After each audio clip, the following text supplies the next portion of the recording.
Comi pequenininho, mas eu ia brincar. Né? Tem gente que dá mais um aqui, Pedro. Se tirar, não tem jeito. Bem não, o cara era ex-PDI, ex-bolsista de PDI.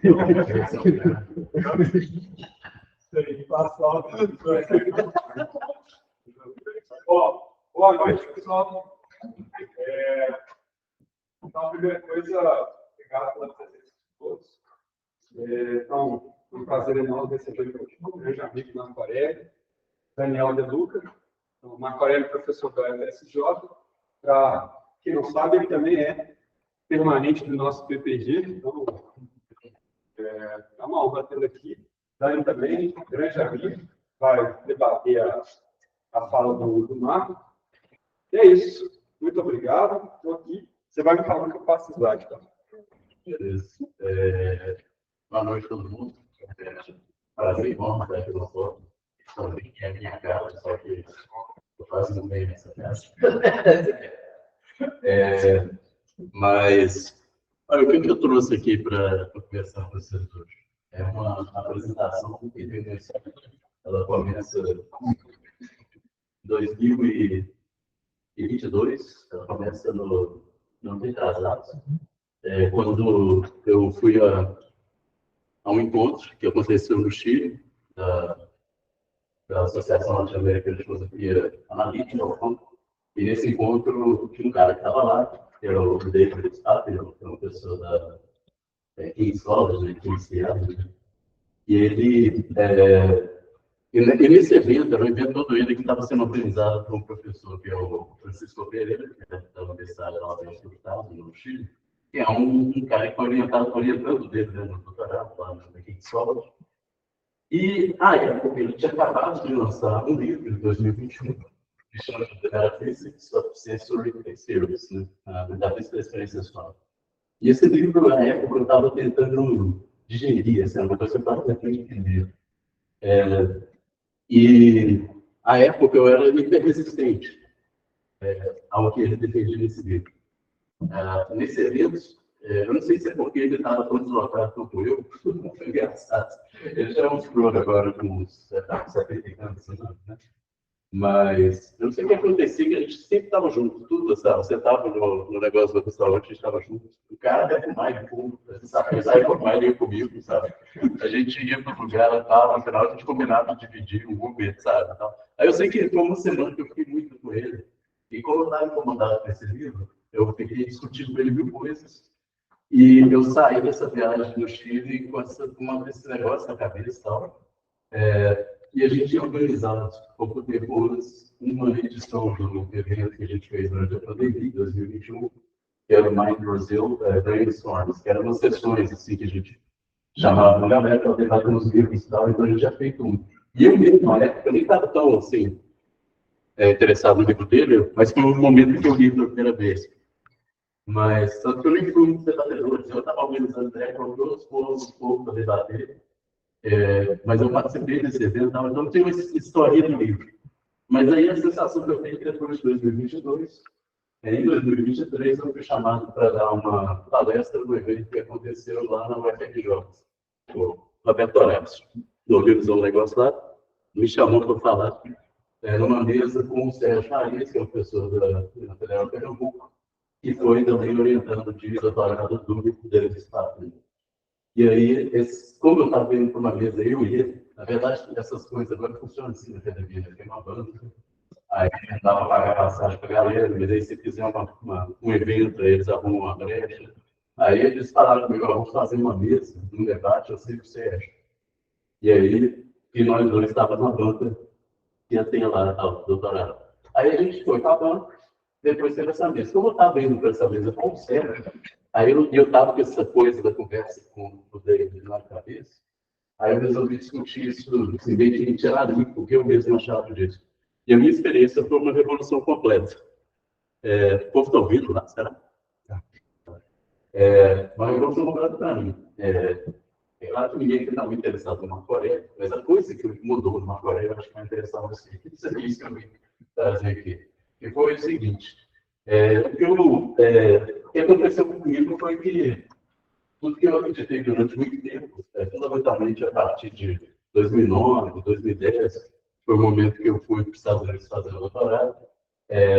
Enfim, na área da metafísica da consciência, que é o que eu vou falar aqui hoje, eu vou fazer o seguinte, a minha apresentação aqui, ela, na verdade, tem uma questão central, e eu vou fazer uma espécie de apresentação para não especialistas, porque eu não vou expor aqui, todo mundo sabe como vai tentar crescer da consciência, certo? Então, eu vou tentar explicar qual é o problema, quais são as duas principais teorias que existem hoje no mercado. Você pode até pular aí. Não, antes, só volta aqui. Esse cartazinho do Guilherme fez por fora. Eu quero destacar a logo do Lógica Ladeira Abaixo, que é a logo mais foda também que eu conheço em toda a área. Além do nome mais foda, eu não podia passar sem destacar. Mas antes de ser isso, então, só mais duas coisas que tem a ver com isso aí, tudo ainda são problemas, né? O que aconteceu, assim, grosso modo, foi que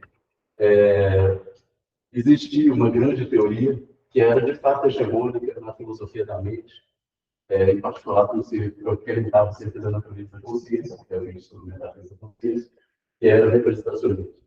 Essa teoria ela vai ser consolidada, digamos, da sua forma mais conhecida hoje, a partir dos anos 90, meados dos anos 90. E algumas dessas figuras são dois dos principais, mas um deles é o cara que acabou me orientando nos Estados Unidos do doutorado, que é o Michael Klein. Então, na época que eu fui lá, a sensação que eu tinha era que esse negócio estava dominando o mundo, sabe? Essa teoria representacionista. E tudo, o meu trabalho, o trabalho de muitos de nós lá na época, consistia em apertar o parafuso da máquina representacionista tentando evitar problemas aqui e ali. No meu caso, por exemplo, eu fui me dedicar a apertar um parafuso solto, estava bem solto, que era explicar essa questão alucinatória. Mas aí, durante a experiência alucinatória, e aí, depois de um tempo, eu volto então, para o Brasil, eu me torno esse cara, assim, que é meio que o defensor do representacionismo. E esse livro que é central para essa apresentação hoje, do David Statham, ele se propõe como uma crítica radical ao representacionismo. Então, é óbvio que a primeira vez que eu li o negócio agarrou na minha garganta, sabe? Então, e eu queria achar argumentos contra ele. Eu lembro de várias coisas que eu falei para ele no Chile. Teve uma coisa que eu falei para ele no evento online, ele participou ainda no Brasil em 21, depois em 22, falei mais. Como se eu tivesse, assim, lutado para abandonar a criança. Mas aí chegou uma hora que eu falei, não, esse filho não é meu, esse filho vai pro pai. Fred Dress, eu tenho uns pais aí, mas não sou eu, sabe? E aí eu comecei a achar que o papo novo ele está certo para amarrar. Então, o que eu vou fazer aqui, eu tenho que apresentar um caso, que é um experimento de pensamento, mostrar as repercussões dele, e eu acho que todo problema tem a ver com a natureza da relação entre propriedade fenomenal e propriedade representacional, que é o caráter propriamente contingente, por isso que isso aí a gente também de metafísica da consciência e contingência, porque tem a ver, toda a questão que vai fazer ruim o representacionismo, na minha opinião, tem a ver com o caráter contingente dessa relação. Então, agora eu vou explicar o caminho, vamos lá. De certa forma, o que a gente estuda em metafísica da consciência? Essa pergunta aí, né? Afinal de contas, qual a natureza metafísica da consciência? Esse é o tipo de pergunta que você não faz assim, sério, né? Igual perguntar em que sala está tendo a palestra de Marco Aurélio. Ela não é intuitiva de cara. Afinal de contas, a gente pergunta essa, o que serve como resposta, né? Uma pergunta dessa natureza. Teorias metafísicas, em geral, elas são difíceis, às vezes, de capturar, porque não é simplesmente distinguir de outros objetos, por exemplo, dar critérios, podem ser critérios pragmáticos, né? Que são relevantes, você não confunda cadeiras com mesas. Aí você dá uma resposta que faz que a pessoa se comporte de maneira adequada, não sentando em mesas, ou, sei lá, usando cadeiras para fins estranhos, sabendo distinguir objetos. É porque o tipo de resposta que precisa, ela tem a ver com o caráter propriamente construtivo. Então, a resposta a uma pergunta metafísica desse tipo, ela deve vir na forma de uma espécie de vocabulário. Você vai construir um nível descritivo, que vai ser, digamos, um nível descritivo considerado metafisicamente mais fundamental. E aí você vai dizer do que é aquela coisa que a gente quer saber o que é, como ela é composta de elementos desse nível, que de alguma forma a gente vai tomar por garantido como existiam. Então, a resposta metafísica sobre o que é tal coisa, em geral, ela vem com uma redução a elementos de nível descritivo do que compõe a natureza de nível mais baixo. Então, por exemplo, perguntar o que é água. Você fala que é uma molécula de hidrogênio e oxigênio, H2O. O Lavoisier falou isso na Academia de Paris, no século XVIII. Ele estava dando uma resposta do tipo que interessa, sabe? Que é água, mas por que isso é uma boa resposta? Uma resposta no vocabulário agora que vai ser criado aqui no moderno, que meio que arregimenta um conceito que era vago, em que seria uma substância como se compusesse o mundo junto com fogo, água, sei lá, uma teoria química antiga, né? Mas em que você mostra composicionalmente do que é constituído e é uma identidade teórica. Então, não tem nenhum lugar que tem água que não tem H2O, nenhum lugar que tem H2O que não tem água, porque uma coisa é a outra, e você deu uma definição em termos de identidade teórica. Então, você fala que o aquecimento é a aceleração de aumento de energia cinética das moléculas, sabe?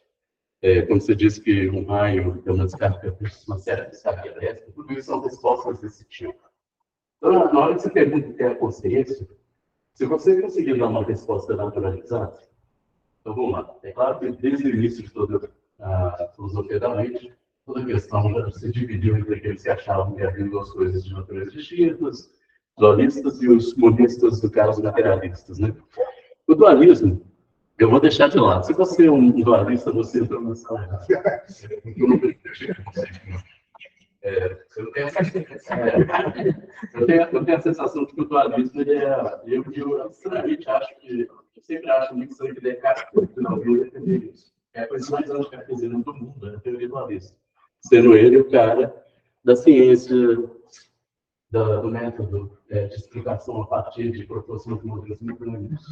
Então, não vamos achar que tudo que para ele significava explicar algo não poderia chegar diante de um problema e simplesmente postular a existência de uma substância, que é o que ele criticava nas escolas aristotélicas, né? Que ele falava que os caras sabiam o que eles não sabem explicar, dar um nome. Então, a explicação virava lá um nome. E o que ele fez somente foi isso, ele deu um nome. A resposta, não tem explicação do fenômeno mental. Ele só falou que é uma coisa ou outra que não é a essência. E ele fez isso pelos motivos, eu acredito, mais variados, mas provavelmente para provar uma coisa da alma. Ele tinha, digamos, uma agenda escondida, sabe? Mas, em termos metafísicos, é uma aberração. Eu acho que o dualismo é uma aberração. Ele é a não explicação. É claro que se eu fosse aqui entrar numa discussão com o dualismo, porque as aberrações, assim, elas se tornaram cada vez mais frequentes, na verdade, no mundo consideramente. Então, cada vez mais eu tenho visto dualistas, digamos, desavergonhados. Eu fui vergonhoso. Eles estão desavergonhadamente dualistas. Mas ainda não pressupor que, de fato, as coisas são compostas daquilo que a física postula no seu nível elementar. E o resto que você tem são propriedades que emergem desse nível mais elementar. Então, a consciência, é porque é muito estranho imaginar que o mundo se organizou no universo das estrelas, e a vida surgiu no planeta e tudo mais, e organismos com um determinado grau de complexidade, sistema nervoso, de repente começa a ter uma coisa que Deus colocou do nada, sabe? Algo que surgiu, sabe, sei lá, por vontade de quê, sabe? E que é de uma natureza outra, e que ainda vai ter um problema na relação causal, né? Que é um velho problema do corpo. Então, vamos pressupor que isso não serve como resposta. O que serve como resposta, então? Uma teoria naturalizada. A gente quer uma teoria naturalizada da consciência. De alguma forma, a gente vai ter que oferecer algo que vai preencher isso, que seria uma descrição em nível mais elementar e que daria o que a gente chama de uma identidade teórica, de alguma forma, a que seria o que é a consciência descrita agora no vocabulário que explica o que ela é composta, reduzindo ela aos elementos que nós já pressupomos como existindo na natureza como todos. Então, digamos, a tarefa é essa. Tem vários problemas. Eu não vou discutir eles aqui, mas só para vocês entenderem. Quando você fala, eu estou usando o termo experiência, eu coloquei consciência, né? O termo consciência é limitado. Quais são os fenômenos conscientes? São vários. Aqui eu coloquei uma lista, que eu não falei problemas de escopo, porque afinal de contas o que eu vou falar aqui é sobre o quê? É claro que a gente tem uma noção intuitiva. A gente vive num mundo que tem algo para conquistar nesse mundo, seja a criatura que você é, cada um de nós é. Então, o mundo ele tem cheiros, cores, a gente sente coisas, sente medo, sabe? A gente ama, eu espero que vocês amem, conhecerem o livro, uma vida sem o amor, mas a gente também odeia, mas tudo isso, as emoções, sensações, a dor, a coceira, o frio, né? A percepção, qualquer tipo de estado que tem algo como estado naquele estado. As experiências fenomênicas perceptivas, elas talvez tenham um caráter muito evidente, e em geral a gente costuma centrar só na percepção. Então, muitas vezes eu falava só de percepção, uma experiência sensória, mas é interessante ver que é muito amplo. Num certo sentido, uma emoção ela tem um elemento sensório. O medo, o frio na espinha, sabe? A palpitação, você sente que seu coração está acelerado, é um tipo de experiência sensória. Basicamente, você está experimentando estado corporal, assim como o frio, né? Tudo isso é para percepção. Mas, enfim, as mais clássicas é ver corpo por aí, sabe? Experiência visual, formas, ouvir sons, né? Barulhos, escutar uma música, tudo isso é repleto de qualidades que a gente vai chamar agora, são qualidades da experiência, né? Qualidades fenomenais que a gente chama dos quadros, né? Então, basicamente, tudo que me interessa aqui é uma espécie de teoria metafísica, né? Acerca da natureza dos quadros, o que são eles, né? Que é cada uma dessas qualidades, cada quadro. Aqui eu coloquei uma lista, né? Percepção, sensação, dor, emoção, estado moral, por exemplo, está triste, feliz. Imaginação, que é foda, né? Que estados oníricos, mas tem também, se eu pedir para você imaginar agora um círculo redondo, um círculo amarelo, um círculo redondo, ou um círculo amarelo, isso aí é o que eu chamo de imagery, né? Mas estados imaginativos, eles sempre até fenômeno. Coloquei memória ali, mas em particular memória episódica, que ela tem uma dimensão. Então, eu peço para vocês se lembrarem agora do gosto do limão, ou do suco de verão, todo mundo já tomou suco de verão.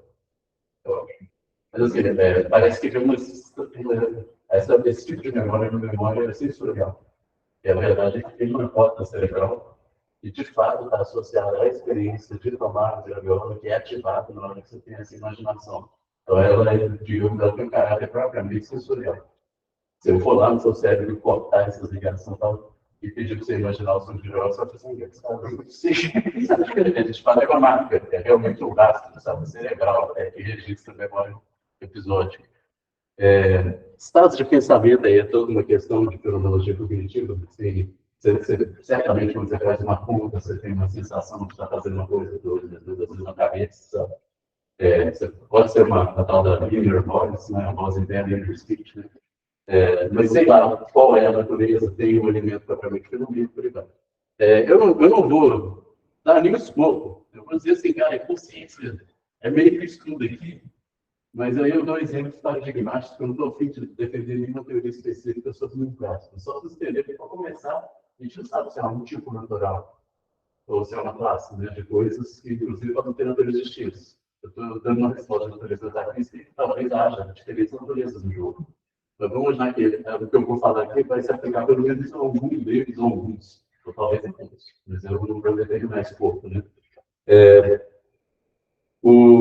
Ele não pode aplicar nenhum, senão é uma péssima teoria metafísica da consciência, nenhum dos eventos conscientes eu aplicar por aí. E o problema de individuação seria mais uma questão de que tipo de coisa é individuada quando se fala em um estado consciente, porque, para começar, como dizia o William James, né, você tem uma espécie de fluxo, né, contínuo da consciência. E mesmo em cada estado isolado, se eu pudesse, digamos, tirar o caráter dinâmico e pegar como se eu pudesse reportar como se fosse uma fita da consciência, ela é contínua. Eu pego a tesoura, aí eu tiro um pedaço, falo assim, aquela festa de aniversário do Guilherme. Tem um fluxo de experiências, né? Do Marco Aurélio, uma festa de aniversário, temporalmente uma festa e tal. Ali está misturado muita coisa, porque vamos lá que ali eu sentia cansaço, ao mesmo tempo o gosto da cerveja, ao mesmo tempo eu pensava, conversava, não sei o que, eu sentia, sei lá o que, então. Então vamos achar que todos esses estados que estão ali estão misturados. Então, no final das contas, como é que o que você está individuando e dando uma distinção agora metafísica e experimental? A resposta é a que tipo de coisa? Determinados estados, eventos, né, processos, episódios, aí tem uma galera que discute como individuar cada um dos níveis, modalidades sensórias, e como cortar esse fluxo de consciência de forma a você ter critérios de individuação. Depois, é como se eu não conseguisse mostrar um líquido, que é a água. Aí você nunca consegue responder aleatoriamente, porque eu nunca cheguei a nada. É sempre uma mistura de coisas, entendeu? Então, parte do problema que está em jogo também tem a ver com a individuação do objeto a ser explicado pela natureza. Então, só para mostrar que a coisa é meio complicada. O que eu vou fazer? Vou pular para o próximo slide e vou fingir que nada disso é um grande problema. E a resposta eu vou colocar nos termos que esse cara, o Adam Paus, no livro também, do mesmo ano do livro saiu o livro do Papineau, saiu esse livro do Adam Paus. Chama esse Perception, né? Quem que é esse cara, o Adam Paus? Paus, ele é um indivíduo que desde, pelo menos, 2007, 2008, ele começa a ter publicações cada vez mais importantes. Eu acho que a partir de 2010 ele se torna já uma referência em metafísica da consciência. Ele é um cara que foi meu professor lá até no Texas, mas aí logo que eu voltei para o Brasil, ele saiu, hoje ele está na Brown, né, University, e ele se tornou um grande adversário. Ele é talvez hoje o grande defensor do representacionismo. E ele começou a polarizar o debate com o cara que eu vou apresentar para vocês, o David Papineau. Então, esse livrinho dele, porque na verdade você propõe um livro introdutório, ele não é da área, vai ter sérios problemas. Ele não queria ser muito discutido, apesar de achar que foi muito interessante.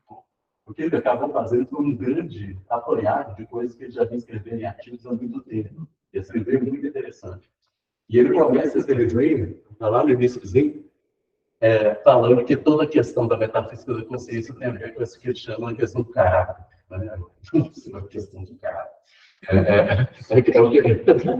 É a questão do fenômeno character.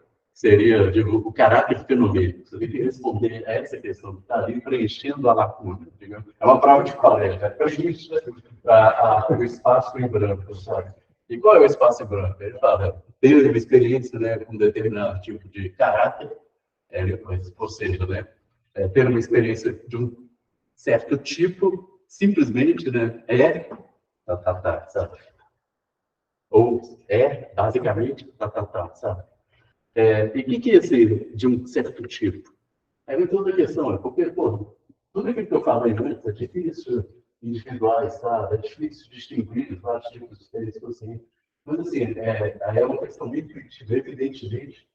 Tem algo tal como o gosto do morango e tem algo tal como o gosto da graviola. Essas duas coisas, elas compõem agora tipos fenomenais diferentes. Então, a sua experiência virando um copo de suco de morango ou um suco de graviola, elas são tipos fenomênicos distintos. Então, vamos já agora que o que eu quero é alguma forma de explicar não só o que é a experiência fenomênica, mas o que é essa experiência fenomênica, esse tipo. O tipo graviola, ou o tipo morango. E aí você põe ali na frente o que seria, seja lá qual for a linguagem que você vai escolher do seu livro metafisicamente mais básico, você vai regimentar, digamos, respostas metafísicas. E você vai escrever uma coisa qualquer, vai falar suco de graviola, gosto de graviola, esse tipo fenomênico, blá, blá, blá. Então, tem duas formas de se dar essa resposta, tradicionalmente, as mais fortes hoje. Você vem refraseando a frase agora a pergunta relevante? A pergunta relevante é qual a natureza metafísica das propriedades qualitativas, são os qualia, né? Instanciadas por experiências sensoriais.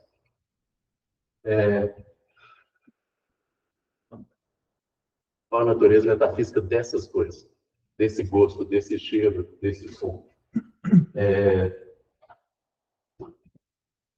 Essas são as duas principais teorias do mercado. Ah, você ignorou com galera? Com certeza. Eu ignorei todos os dualistas, eu já falei. Eles não estão nessa conversa agora, sabe? Eu ignorei teorias que já estão muito fora de moda, tipo teoria dos censeiras. Eu ignorei teoria de verbalista, também muito fora de moda. Deixa eu ver alguém mais importante que eu ignorei. Não, acho que o resto nem era tão importante. Essas são as duas mais importantes do mercado hoje. Eu vou falar um pouquinho da segunda, do realismo ingênuo, e depois eu vou me centrar mais no representacionismo. Agora, por que eu vou falar do realismo ingênuo? Porque ignorar eles também já é direto, né? Porque ambas têm algo em comum, que é o que vai, na minha opinião, ser o grande problema de todas as teorias hoje em metafísica da consciência. E o problema tem a ver com o fato de entender a natureza da experiência como sendo o que eles chamam, né, de role involved, né, como envolvendo uma relação comum, de alguma forma. Então, ela é uma natureza relacional, ou seja, seria algo aquilo que ele é envolve uma relação beyond, né, the brain, com algo lá fora, com aspectos do ambiente, relações com o ambiente, por aí vai. O realismo ingênuo, pode mudar aí que eu vou falar dele. É isso da forma mais brutal, mais forte. Esses termos, em inglês é o naive, né, realism. Essas teorias, talvez elas não sejam conhecidas pelo nome, por esse nome, mas elas estão permeando ali uma série de outras teorias que talvez vocês já ouviram falar, porque elas não são propriamente teorias metafísicas da consciência, mas de aspectos mais amplos da mente, teoria da cognição de forma mais ampla, mas que quando alguém aperta e fala assim, mas o que é a consciência para esse pessoal, eles vão apelar para respostas de tipo realista ingênuo, que são, assim, talvez a mais popular hoje é o ativista. Então, todo esse arco de teorias hoje são conhecidas como teoria de ativistas, no fundo, eles são realistas ingênuos e metafísica da consciência, porque eles pressupõem um tipo que vai ficar cada vez mais complexo de relação do sujeito que é consciente com o seu ambiente, então, ele vai estar situado, uma relação cultura, todos os S que eles quiserem, em outras letras, né, e outras letras, vai ser nativo, vai ser um organismo vivo, devidamente acoplado, mas no final das contas, estar consciente, aquele quadro específico que vai ser instanciado por uma criatura qualquer em um determinado momento, ele certamente vai ser way beyond the brain, sabe? Tudo vai lá, sabe? Pegar uma porra da história da criatura do ambiente e tudo mais, sabe? E para ser determinado como aquela coisa. De todos os relativistas, na verdade, estão muito fora desse jogo. De todos os caras, as pessoas que defendem o realismo ingênuo, e é uma coisa bem inglesa, isso é uma coisa que marcou por um tempo, também uma divisão Inglaterra e Estados Unidos no mundo da vida. O realismo ingênuo é uma coisa que tem uma origem claramente em Cambridge, ele começa a ser muito mais popular na Inglaterra, certo? Mas ele vai ganhar um pouco também de outros lugares do mundo e tal, mas dentro da cena da filosofia da mente, né, analítica, nos Estados Unidos, o representacionismo que vai ser a grande honra. Então ainda tinha uma coisa que dividia ingleses, tipo.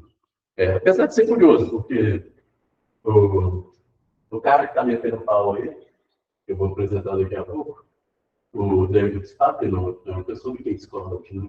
Ele é da África do Sul, mas cresceu na Inglaterra. E o cara que foi momentado nos Estados Unidos, que é o grande dos neurocérebros, isso também é inglês, não é culpado. Não, o Spaten é Cambridge. Então, a verdade é que tem os ingleses brigando, mas assim, certamente esse é o inglês puro sangue, ele é pessoa UCL, University of Economy, que chama Mike Martin. O Mike Martin, ele é uma figura que eu considero emblemática, apesar dele não ser tão famoso. Mas ele tem, fundamentalmente, 2 artigos seminais, um de 2004, que acho que eu citei, e um de 2006. Esses 2 artigos, eles conformam metafisicamente como entendo, como deveria ser entendida a teoria realista e gênero da consciência. Eu lembro que, à época, vamos lá, qual que é a teoria? Basicamente, a experiência sensória, ela é fundamentalmente assim as coisas que metafísicos vão usar. Porque não é, tipo, às vezes está correlacionado com, é isso aí, sabe? É a tal da... É qualquer coisa, uma descrição aqui em termos composicionais, do que é feito, sabe? A experiência acessória, ela é fundamentalmente uma relação com o objeto percebido e suas propriedades. Então, a propriedade, né, que constitui a minha experiência, ou seja, a qualidade da minha experiência, o gosto que eu senti, etc., é a propriedade relacional de estar perceptivamente relacionado com uma propriedade mundana qualquer. Ela é basicamente, aí vem a famosa frase dele, que eu acho que sumariza, ela é sempre citada, assim. Todo mundo que é realista ingênuo acaba citando essa frase em algum momento da vida, senão acho que ele não pode entrar no clube, sabe? Aí a famosa frase do Mike Martin é que, quando você vê, né, o objeto externo e as suas propriedades, eu não sei nem como traduzir, the shape, the contours, conformam, né, os contornos da experiência consciente do sujeito. Esse shape, the contours, ele gasta várias páginas para explicar, causa, né, determina, shaping, sabe, the contours, que é uma coisa tipo Então, basicamente é o seguinte, se eu vejo aqui, por exemplo, a Ariel sentada ali, a Ariel e as propriedades dela, a cor do cabelo, da roupa, todas as propriedades perceptíveis aí da minha visão dela, é como se ela fosse ali meu determinado, fundamentalmente o caráter, a qualidade da minha experiência. Ela e as suas propriedades. Então, você vê uma bola amarela, o caráter qualitativo da sua experiência é a bola e a sua propriedade amarela. Está lá, a bola. Qual que é o problema? Quando eu falei que as teorias de metafísica da consciência, elas são world, né? Elas envolvem muito. Esse é o seu limite mais forte. A percepção é um pedaço do mundo. Que foi recortado e tem aquilo ali. A qualidade fenomenológica é o mundo ele mesmo, na sua glória. Como dizia também um outro cara importante, que é um SG importante aqui, é uma manifestação bonita. Só que é uma manifestação fenomenológica. Particular. Qual é o problema do realismo vigilante? São as ilusões e, fundamentalmente, as alucinações. Qual é a diferença entre ilusão e alucinação? Bom, são uma experiência de um objeto em que uma ou mais das suas propriedades elas são percebidas de modo equivocado. Você vê uma bola amarela ali, tem uma ilusão. Você vê um objeto reto torto, acho que são ilusões de ótica. Você vê uma coisa, mas ela não era isso, era outra, tinha outra propriedade. Então, é uma misperception, uma percepção equivocada de propriedades de objetos. As alucinações elas são percepções equivocadas da coisa toda, que não tem nenhum objeto. Não seria achar que tem um objeto e todos esse botão está ali. Era para ser um elefante rosa. Cara, ele é rosa. As cores estão todas invertidas aí, então. Tá. A gente está encerrado isso aqui. É uma reflexão, não. É porque o exemplo clássico sempre foi o elefante rosa, eu peguei uma imagem do elefante rosa. Agora, azul. Para combinar com o tapete, eu imagino. Vamos já que esse elefante não existe, você andou tomando umas coisas, você está vendo. E é isso aí, sabe? Mas o estado alucinatório, evidentemente, é um problema desse jeito. O que é a experiência fenomenológica consciente, né? Ela é a relação com o pedaço do mundo. A minha experiência tendo ela e as suas propriedades. Se a coisa não existe, ela é o quê, sabe? Então é óbvio que todo o cada indivíduo vai ser obrigado a abraçar as mais diversas formas de disjuntivismo. Só que é um tipo de disjuntivismo muito específico. O que é teoria disjuntivista? É falar que, então, isso que a gente está tentando definir qual é a natureza metafísica, né? A experiência consciente, a experiência sólida, no caso, ela é ou você vê na porra toda, o mundo e objetos e propriedades, ou vai ter o ou, né?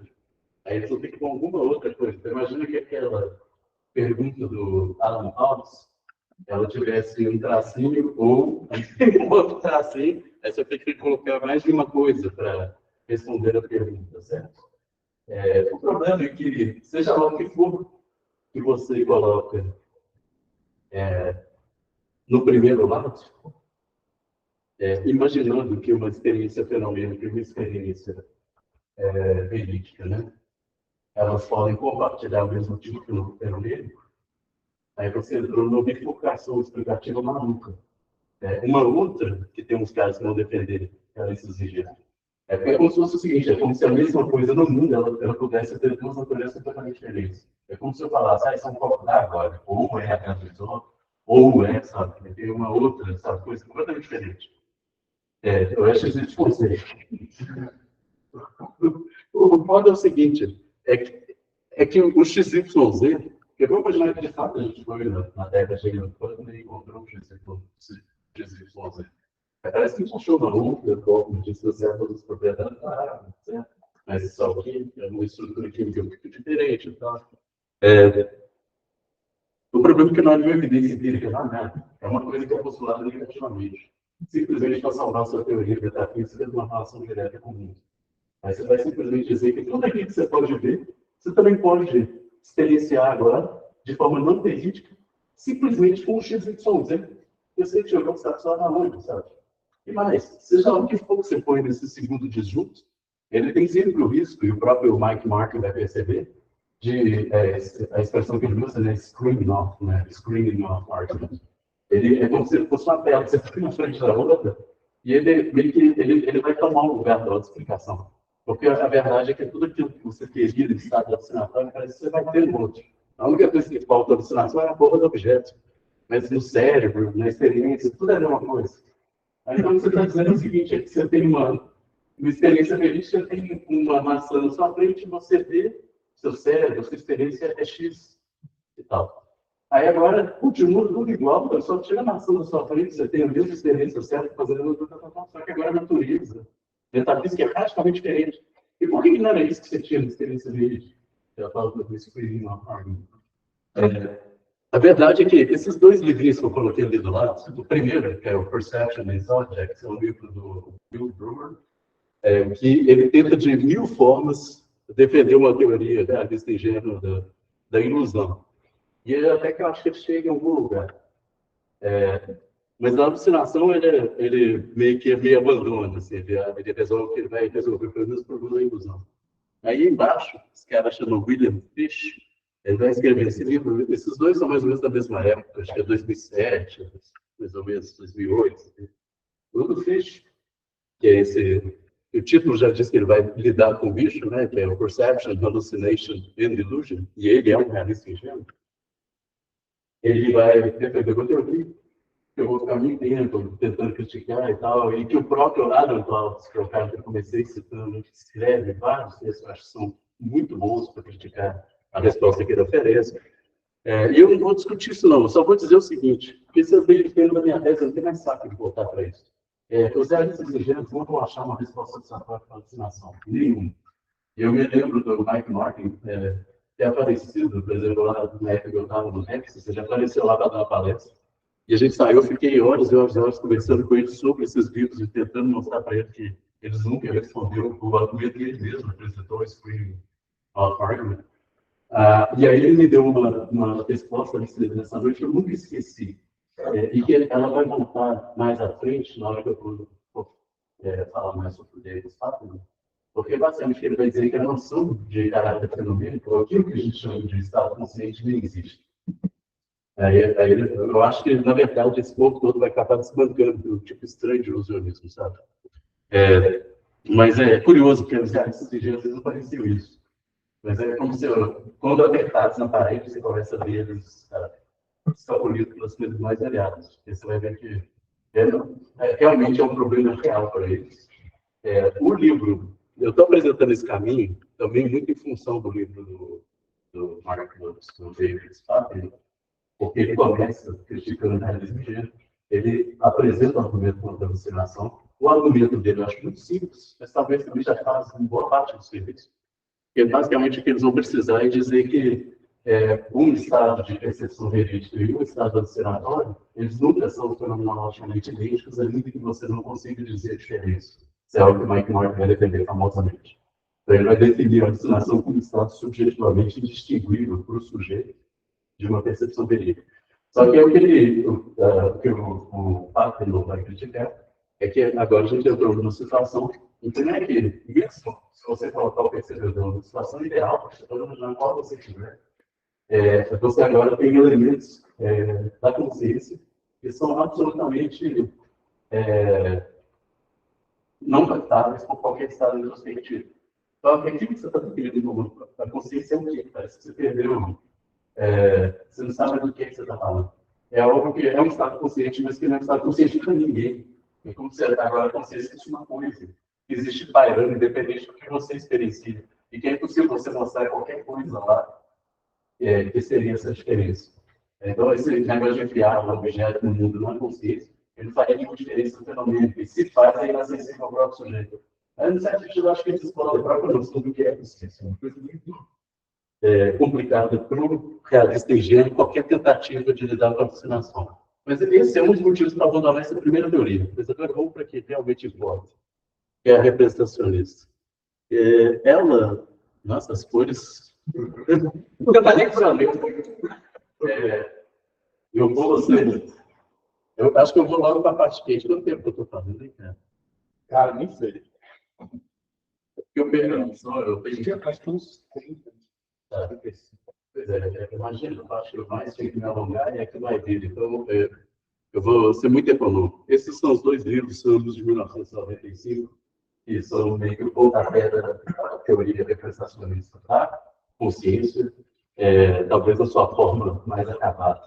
O primeiro deles é o livro do Fred Dresden, que é o Naturalizing the Mind, e o segundo é o The Problems of Consciousness, que é um livro de Michael Dyer. Esses dois livros, eles vão defender a seguinte teoria, que, popular, não sei se eu fiz uma definição, mas eu acho que eu colei as definições do Fausto. Mas, para não me alongar muito, eu vou ler e explicar as definições. Uma é, digamos, uma mais simples, e a segunda é, digamos, um pouco mais sofisticada, precisa, certo? A primeira que ele oferece no livro, essa aqui, tem uma experiência, né, com determinado caráter fenomênico, é idêntico a, que essa é a famosa character question. É idêntico a quê? Como é que o representacionista responde? Representar, né, experiencialmente, ou seja, não é só representar, mas é um tipo de representação, ou seja, uma modalidade de representação, que tem várias que são inconscientes, mas tem representação que é consciente. Então, seria uma representar na forma experiencial, sei lá, um grande complexo, né, seria uma sequência, né, de propriedades perceptíveis, formas, distâncias, cores, certo? Todas as diferenças agora no caráter da experiência vão ser diferenças em quais complexos de propriedades perceptíveis esse indivíduo vai representar experiencialmente. Então, grosso modo, aquilo que que é a sua experiência fenomênica ou sensorial consciente, é aquilo que o seu cérebro te conta, entender mais ali sobre o mundo. Como é que funciona essa teoria, grosso modo? Como diz o título do livro do Dresden, é uma teoria de naturalização da consciência, da mente em geral e da consciência em particular. Mas a gente vai naturalizar onde está na natureza. Eles vão entender que é uma coisa que surge em sistemas vivos, um determinado aparato, né, do sistema nervoso complexo, que vai fazer emergir, agora, nesse sistema, uma capacidade de um tipo, que é basicamente de representar propriedades ambientais. Então, essa máquina vai virar um sistema representacional natural, Esse sistema representacional natural, o que ele faz? Ele oferece a esse organismo vivo informações que são relevantes nesse meio. Ele vai, então, evoluindo, digamos, uma história natural, normal, como todos os bichos, e das 55 deles, a gente vai ter, por exemplo, a capacidade de perceber 2.000 e tantas cores, sabe? Vamos imaginar que é uma propriedade natural desse indivíduo, dado o meio que ele foi, que ele evoluiu, que ele se desenvolve, e quais são propriedades relevantes que, por qualquer motivo seletivo, precisam ser selecionadas. Então, é uma grande história da biologia, história natural, vai explicar por que esses seres vivos vão ter essas capacidades naturais representacionais. Agora, o que acontece no cérebro? O cérebro é a grande máquina representacional em que cada estado que está correlacionado às suas experiências sensoriais e conscientes nada mais é do que o veículo, né, que realiza exatamente essa sua propriedade representacional que se desenvolveu naturalmente. Agora, o que é cada qualia agora da sua experiência? E o que explica a qualidade, né? São basicamente as propriedades do mundo. Então, na hora que eu falei que essas teorias todas são roles, né, elas envolvem o mundo, no caso do realista em gênero, envolvia um pedaço do mundo, objeto e propriedade. O que te disse é um fato. No caso do representacionista, envolve propriedades selecionáveis naturalmente, que esses indivíduos agora vão representar como máquinas representacionais naturais que são. Mas a natureza do vermelho, ou do gosto do caju, sabe? Essas naturezas fenomênicas, elas são do mundo. Assim como a redondez, ou o tamanho, a distância que o objeto não se representa visualmente. Mas os objetos, de fato, estão a uma determinada distância, digamos, egocêntrica, né, em relação ao sujeito que percebe. Eles são de diferentes tamanhos. Eles têm diferentes propriedades, eles distanciam, por exemplo, a propriedade de recreação de luz, experiência na forma de corpo, a propriedade do mundo. Eles têm, sei lá, ácidos, sei lá, o que compõe o caju, aí se ficou um negócio, essa experiência é um pedaço do mundo, mas é esse pedaço que está sendo representado, que você naturalmente evoluiu para representar. De forma mais precisa, toda experiência sensorial e perceptiva consiste em uma relação mental básica desse tipo R, né? Seria essa relação representacional, entre sujeitos e formas, né? Como o mundo poderia ser.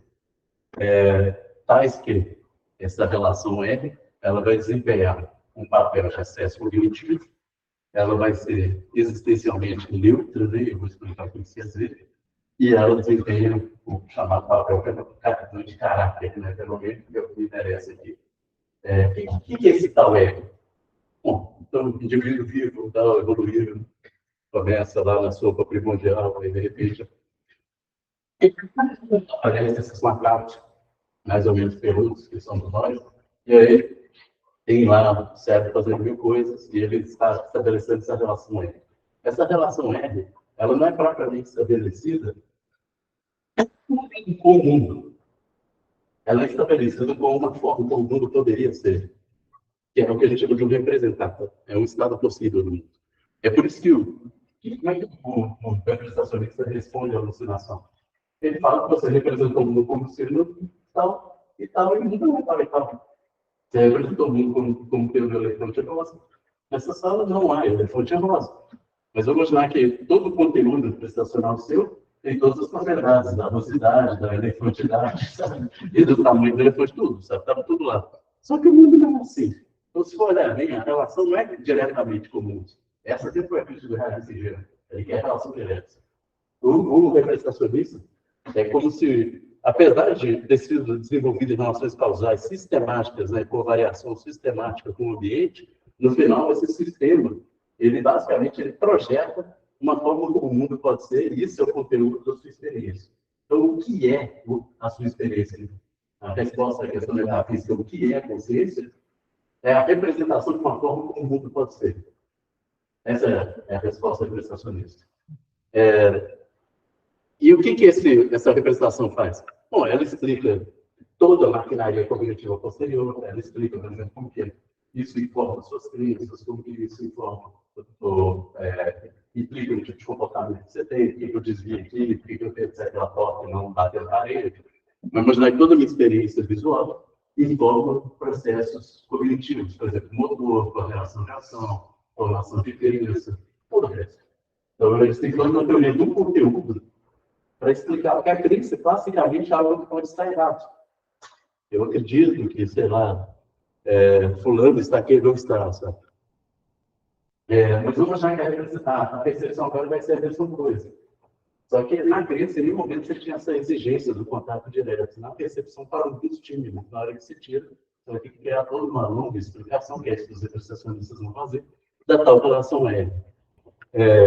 Mas ela vai desempenhar esse papel cognitivo, ela é existencialmente neutra no sentido de R, pode existir mesmo numa mesma coisa com a qual ela supostamente estaria relacionada, basicamente por causa da alucinação. E ela desempenha o papel do caráter, ou seja, ela te dá o caráter, ela te dá a resposta ao caráter consciente, da consciência. Ela determina. Então, no final das contas, as respostas representacionistas é o seguinte: o que é o caráter fenomenológico de experiência consciente? É o conteúdo representacional. Ponto. Então, vamos ver qual o problema dessa teoria postular. Bom, tanto o representacionista quanto o realista então vão afirmar que a experiência perceptiva consciente ela é o que eu estou falando aqui, envolve.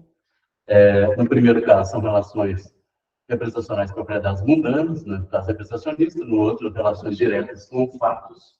Então, no caso, você tem uma relação que é indireta ou representacional, com propriedades relacionadas naturalmente, que pode estar ou não no ambiente.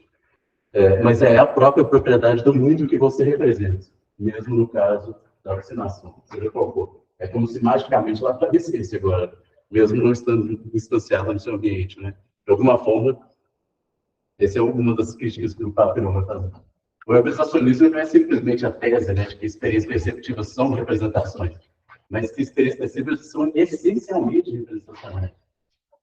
Essa aqui, eu quero voltar para isso que eu comecei com aquele slide, né? Que tipo de pergunta nós estamos respondendo? Essencialmente, ou seja, se não tiver essa relação representacional, não há experiência, sabe? Ela é. Não tem água sem H2O. Tem? Ah, não, mas ele, às vezes, sabe, você tá, às vezes tem XYZ. Tem espaço. Mas será que essas experiências sensoriais, elas são necessariamente representacionais? É por isso que isso aqui tem a ver com modalidade, né? Por isso que eu falei sobre contingência no título.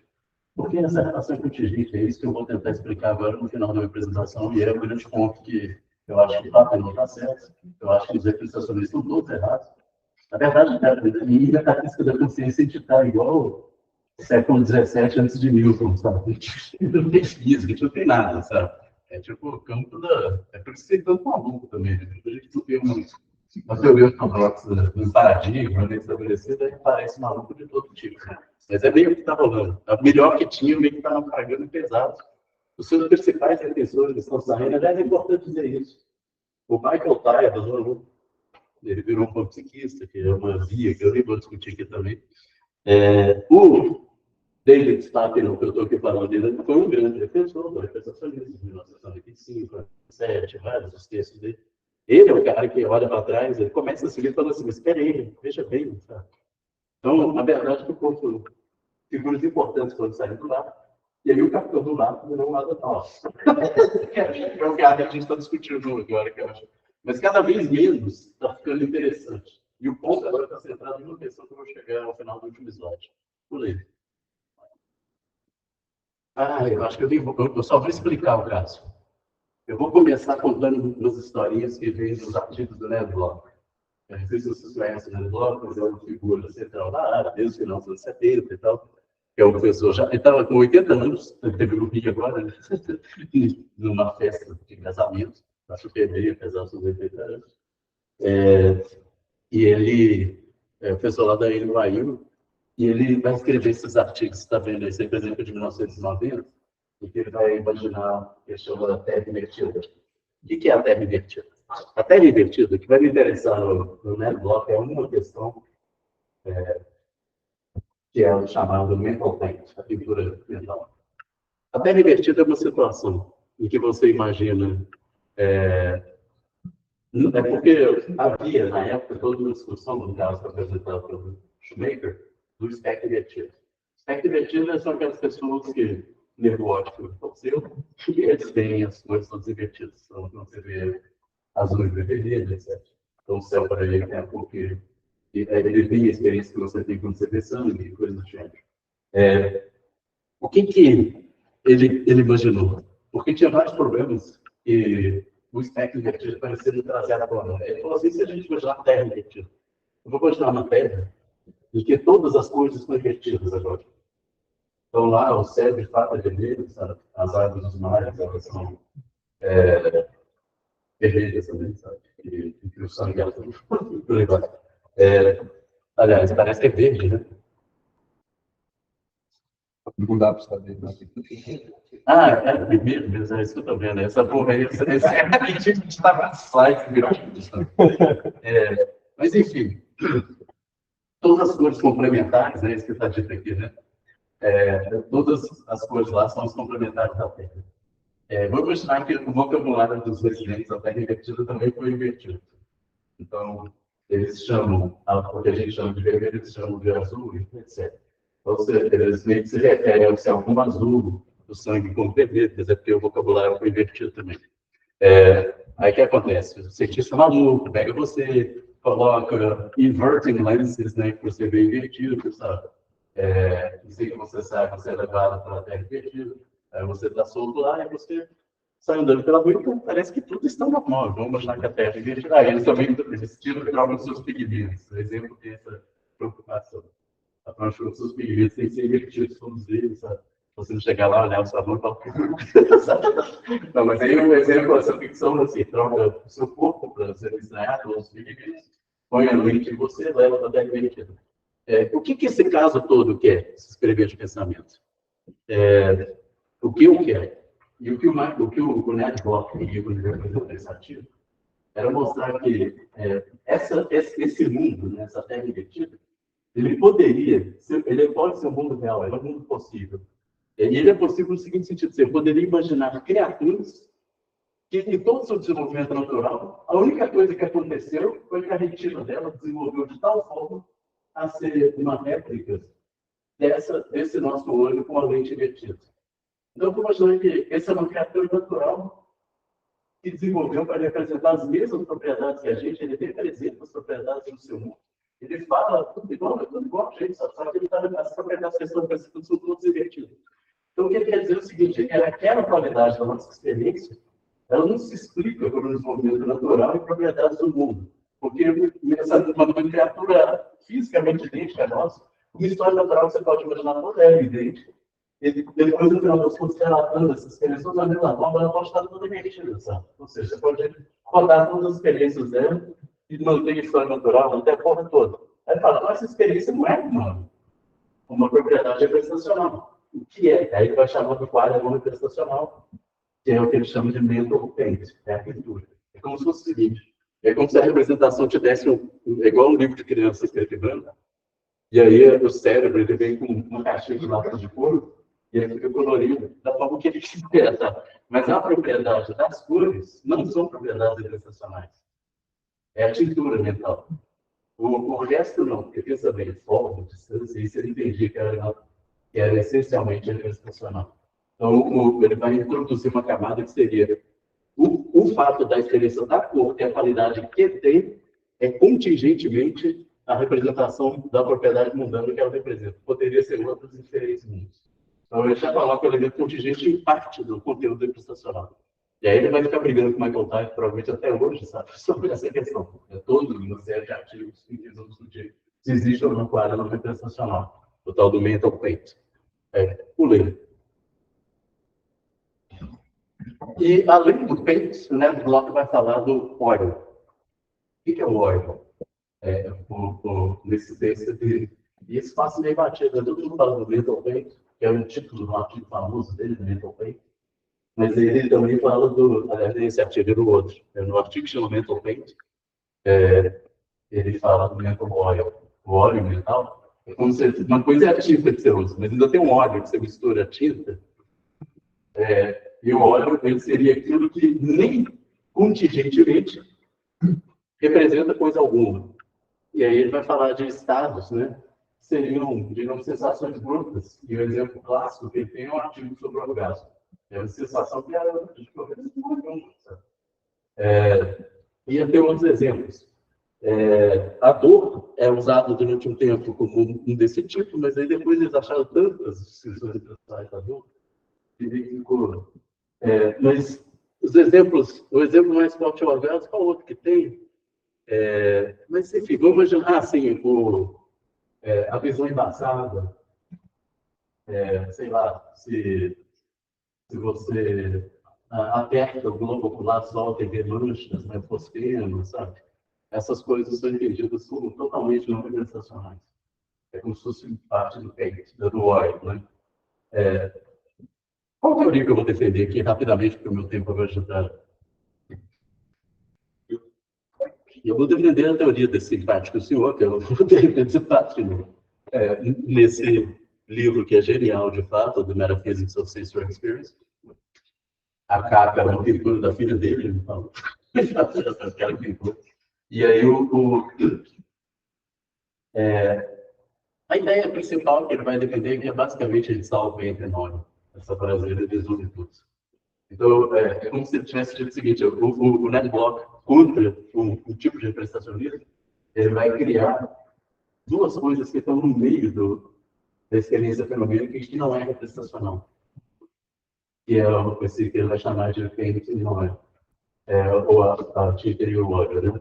E ele vai falar assim, é tudo tibiório, cara, não tem mais nada.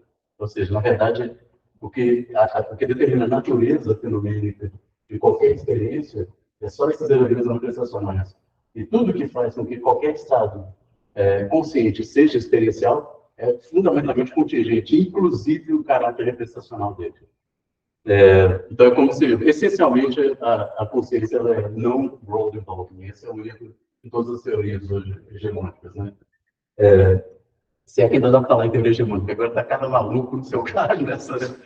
Ele vai dar um exemplo, o exemplo aqui que ele dá no livro, você imagina uma sequência de sons. Então, aqui eu estou me referindo a uma sequência de sons, nem é uma frase de uma língua. E os sons são: Elvis Presley visitou Paris. Aí ele fala, bom, a sentença, né, em português, se agora fala essa sentença com esses mesmos sons, mas agora enunciando uma sentença na língua portuguesa, ela certamente representa algo, né, que pode ou não ser o caso. Então, alguém sabe se Elvis Presley visitou Paris? Eu acho que ninguém sabe. Na tese forte essa, porque segundo David Popper, sim, né? Não, mas para ele próprio que ele acha que ninguém sabe. Não, Não, isso aqui. é porque, na verdade, ele disse que descobriu depois do livro. Sabia. É porque era um caso, são bandas, né? É um caso, obrigado. Ele esteve lá, foi onde ele conheceu aquela mulher, quando ele estava a serviço na Alemanha, pelo exército. Ele teve uma breve viagem para Paris. Aí, diz alguém, ele já foi devidamente provado para ele. É porque era uma dessas coisas que ninguém. Se perguntava no começo que ninguém sabe, mas parece que vai acontecer. Mas, enfim, Elvis Presley visitou Paris. É uma sentença em português, cara, é verdadeira, apesar de discutível. Mas os sons pronunciados, essas são essencialmente representacionais. Ou seja, não é a natureza fonética dessa sequência de sons que torna ela, né, uma representação de um estado qualquer possível do mundo. De Elvis em Paris, sei lá o quê. O mesmo barulho ele poderia, evidentemente, significar algo completamente diferente em um outro universo, sabe? Em que essa série de sons significa uma colega chata pra caramba, sabe? Ou qualquer outra coisa, sabe? Não poderia significar nada. É óbvio. Assim, o que faz com que esses sons signifiquem o que significam? Como diz o patrão dele, no caso, falando em inglês, né? São os trabalhos da língua. No caso, ele está dizendo que tem trabalho sobre isso, um bando de gente usando isso convencionalmente, não tem nada forte. Mas é toda essa coisa que vai fazer com que esses sons tenham a propriedade representacional que ele tem. Não tem nada no som de Deus. Pode olhar lá, não tem nada. Poderia não representar nada, qualquer outra coisa. Ou seja, o fato de certos sons significarem certas coisas ser um fato completamente contingente. Mas, tudo isso. Pode falar o slide. O que está em jogo aqui? Os representacionistas, eles acredito que experiências perceptivas conscientes, eles não possuem seus poderes representacionais de forma contingente, mas essencialmente, ou seja, toda experiência sensória, necessariamente, ele vai representar formas como o mundo pode ser, e ela é a sua qualidade, enquanto experiência fenomênica, que é essa representação das formas possíveis do mundo. A afirmação de que experiências sensórias são contingentemente representacionais seria realmente mortal ali, ou knocking down an argument ao representacionismo, enquanto uma teoria metafísica candidata, né, a responder a pergunta que a gente começou, que é uma pergunta de natureza metafísica. Essa relação, se ela não for necessária, você está dizendo assim, temos coisas aí, às vezes ele representa, mas e quando ele representa? Então, que porra é a experiência? Estou entendendo? Estou popular. Eu cheguei onde eu quero. Evidentemente, eles estudaram além das cores, havia a diagramação. E se eu colocar VET sozinho embaixo?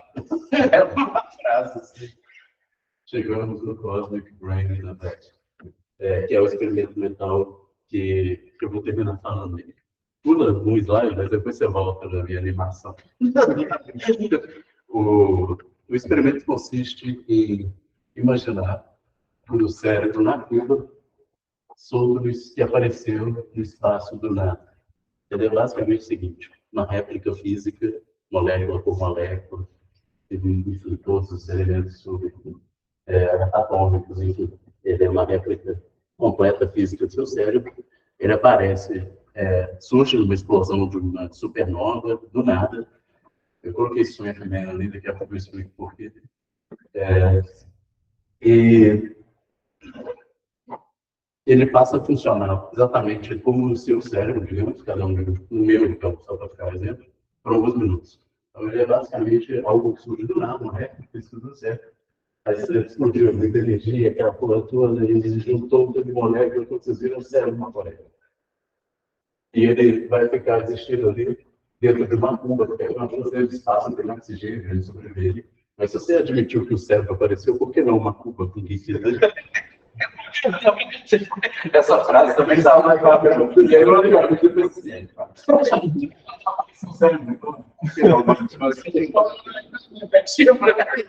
Aí então aparece a porra toda do nada, no meio do espaço, sem história, sem relação sistemática com o ambiente algum, sem nada, mas fisicamente idêntico ao meu. Eu vou imaginar que durante o processo de meia hora, que é o processo dessa minha palestra, que desde que a gente começou a falar, não tem que falar, onde ele está lá existindo e todas as alterações de estado, todas idênticas ao meu. Eu estou sentindo certo cansaço, sabe? Não, ele está lá. A pergunta é sentido, ele está bem na força, já ver, ou teve essa experiência numérica, ele é uma réplica completa. Esse cérebro tem as mesmas experiências conscientes que eu. Mas tais estados, eles sempre estão lá, eles representam alguma coisa, eles não representariam nada.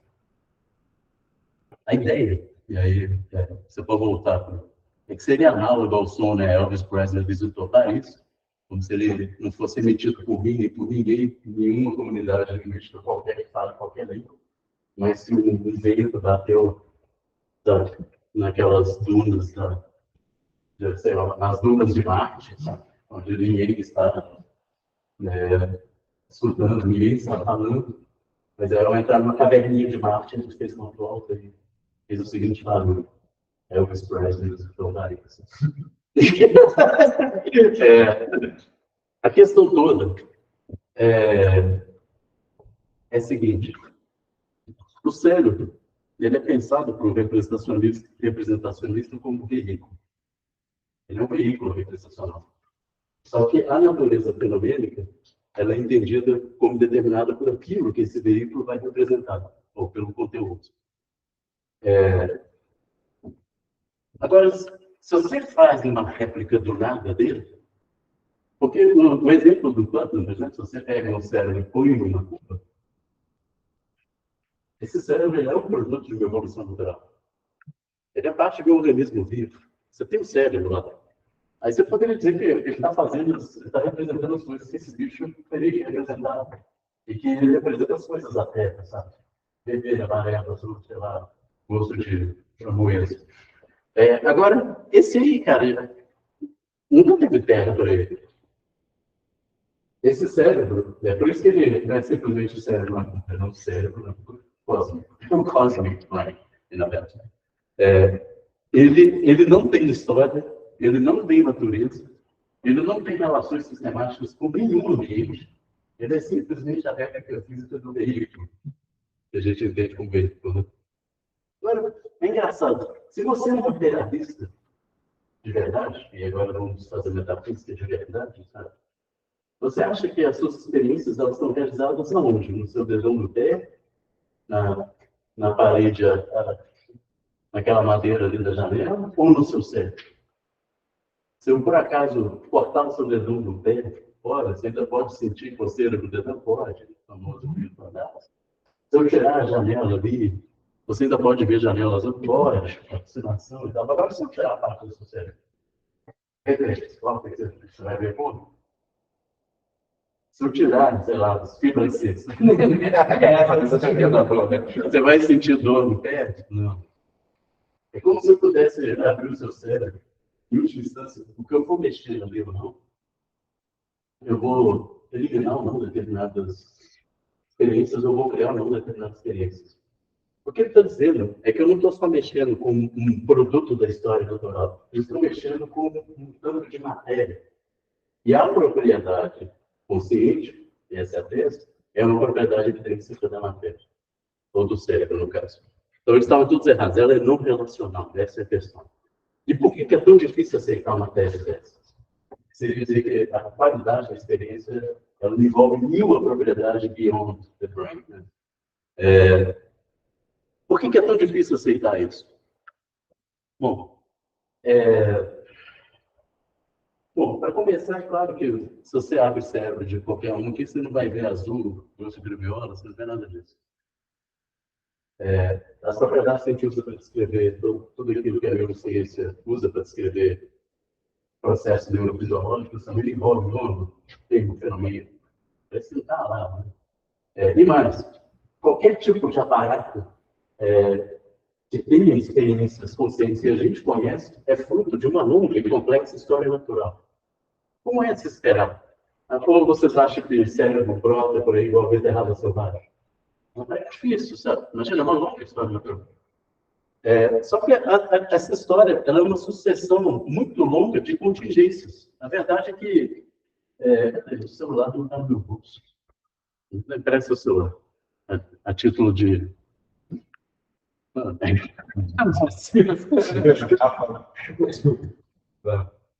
Esse objeto aqui, esse objeto aqui, se não for olhar bem, ele é ultra complexo também, certo? Tem aqui dentro uma circuitaria com vários tipos. Isso aqui é um artefato humano. Se a gente chegar na superfície de um planeta qualquer e encontrar um treco desse em cima de uma duna, todo mundo vai falar, teve alguém que os caras têm um celular, sei lá, o que é isso aqui? Os Motorola, os caras têm um Motorola. Parece um Motorola. Superfície do planeta é X, sabe? É óbvio que vai pressupor que humanos estiveram lá, sei lá o quê. Agora, imagina o SWAMP Motorola. O que é o caso do SWAMP, né? O SWAMP é a mesma coisa que o exemplo do cérebro cósmico. Só que é um exemplo antigo que o Donald Davis apresentou, que é o cara do pântano. O que é o cara do pântano? Imagina que toda a tempestade tem um pântano numa força de lama e bate um raio lá, está na força de lama. Aí você vai e bate de tal forma, gera uma energia tal que a lama se transforma de tal forma, e eis que lá aparece uma réplica física de Donald Davidson. Então, o corpo, todo ele fisicamente idêntico ao Davidson. E aí a pergunta, esse é o Sandman, é o movimento quântico. A mesma coisa que o cérebro que apareceu da explosão da estrela, já tinha esse exemplo antigo. E esse exemplo antigo, o Michael Tyler, ele dizia que ele não teria consciência, porque ele meio que história não tinha. Agora é muito estranho você imaginar que o cérebro dele é igualzinho ao do Davidson, mas o Davidson toma um suco e sente um gosto, e o Sandman, ele toma um suco, sabe? Ele é um zumbi, o Sandman. Agora, o que acontece é o seguinte, isso aqui apareceu na superfície desse planeta por um raio. Então, esse é o sonho celular, sabe?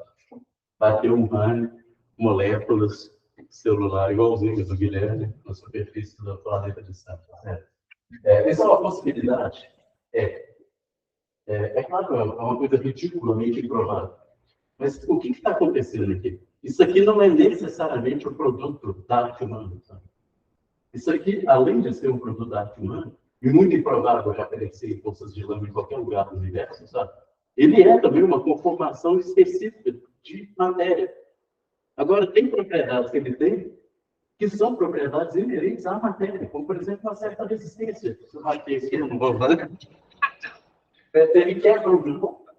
Se ele, no plano de memória que ele tem, uma propriedade intrínseca, física dele, não é mais uma coisa que independe da história da humanidade, aparece aqui. A questão toda, o que é uma propriedade intrínseca, metafisicamente falando? Uma propriedade que é algo independente de propriedades instanciadas por qualquer outra coisa. Ou seja, só depende da coisa na qual ele vai estar instanciado. É uma propriedade intrínseca, ou seja, ele não é relacional em nenhum sentido. Então, o que eu acho que a gente pode imaginar que é a consciência? Pula 2 slides aí.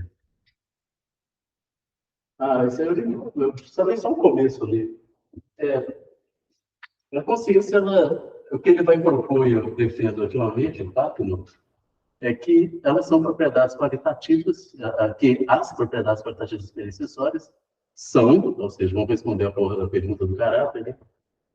Propriedades intrínsecas do cérebro e são apenas contingentemente representacionais. A verdade é que todas, ou boa parte, tirando o paint enorme, né, da pintura e boa parte das propriedades que a gente vê instanciadas qualitativas, elas são representacionais. Afinal de contas, é estranho. É o velho problema do representacionista ficar falando. Por que surgiu isso? Por que nós não somos zumbis? Né? Por que existe a consciência? E por que dessas coisas e não de outras? É claro que é uma longa história natural. Por que uma câmera de não sei quantos megapixels? Por que esse sistema operacional? Por que as placas de serviço? Para tudo isso, tem uma história. No caso, a história da arte humana, dos artefatos, a história da computação, até o celular. Assim como a história natural, que é o cérebro de ser como ele é uma longa história. É óbvio que tem que ter uma história. Só que esse tem que ter é só porque é assim que a gente conhece esses fatos instanciados. Mas a consciência, enquanto fenômeno, ela está agora instanciada por essa coisa que surgiu por essa longa história, mas a natureza dela não depende necessariamente dessa longa história. Ela pode aparecer em suas estelares.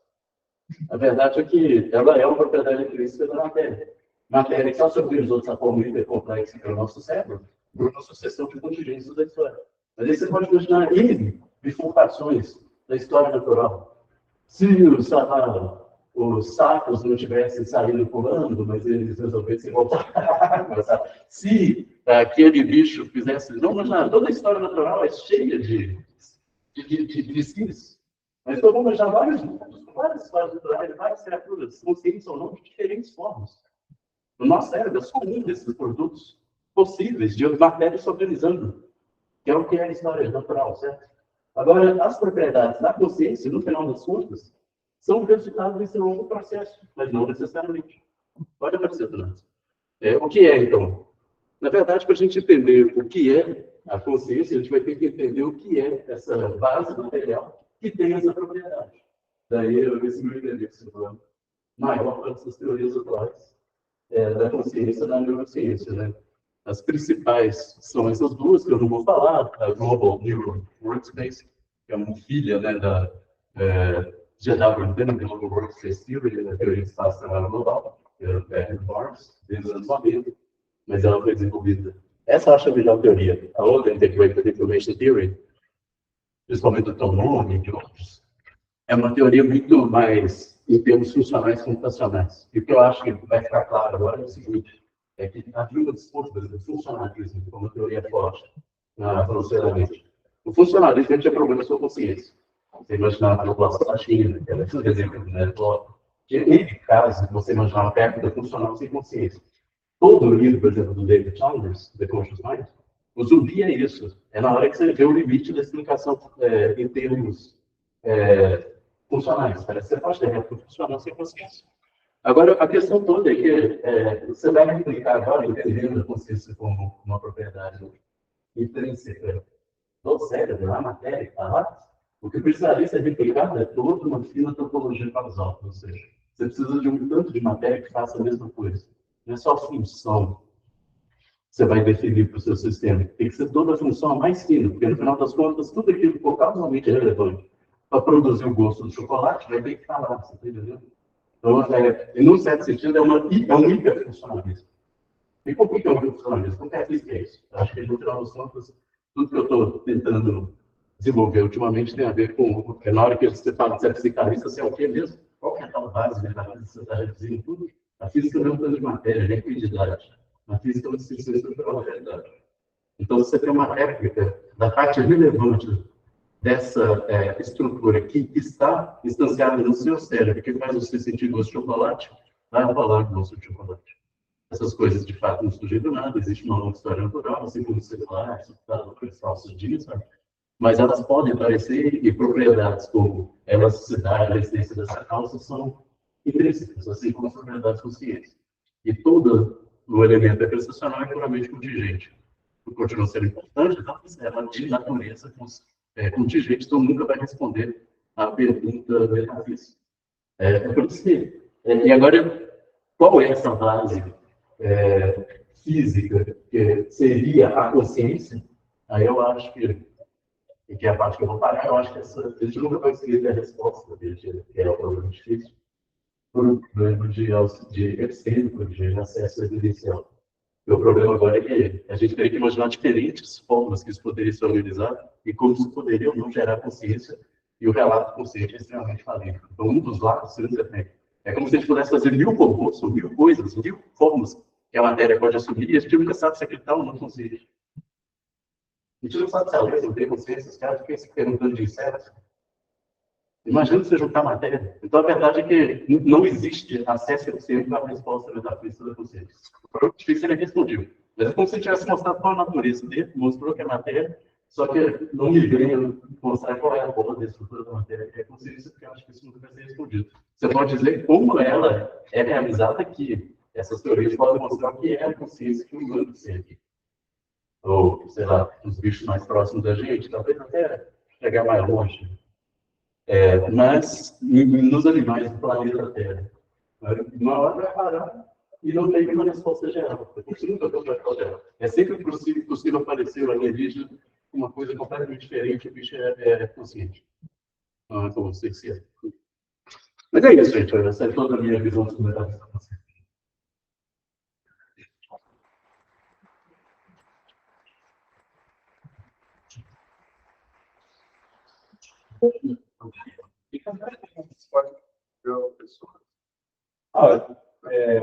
Se você quiser começar, só contar. Sabe? Qualquer brigada, acho que eu acho que não sei onde eu vi. Isso, várias observações e tal. E, de fato, tem pensado também, medidas que tem feito no Vale para alguns casos, são conhecidas testar por dia dele. E aí, quando sobre o Paulo, uma crítica que ele faz ao qual ele pega como aliado pessoas que normalmente não são, o Bloch, a dele, o Pico, para dizer sobre a ideia de espaço visual. Né?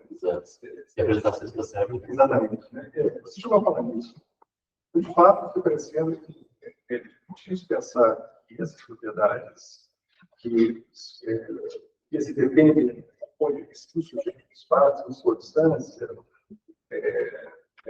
redondeza, normas, etc., sejam não ser relacionadas. Esse outro bloco, por exemplo, estabelece a diferença entre essas e o mental frame, etc. Eu fico pensando mesmo, o Paulo, por exemplo, imaginar que você vê um objeto que se desloca no espaço, você rastreia essa influência, aquele objeto, é difícil pensar esse conteúdo terminal relacional.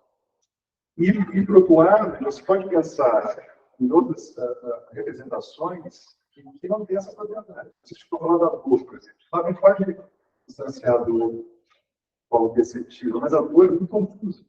Ele se dor crônica, esse dor que ele tem localizado. Então, você tem um tipo de representação, talvez, que encaixa melhor. Essa sequência embaçar, etc.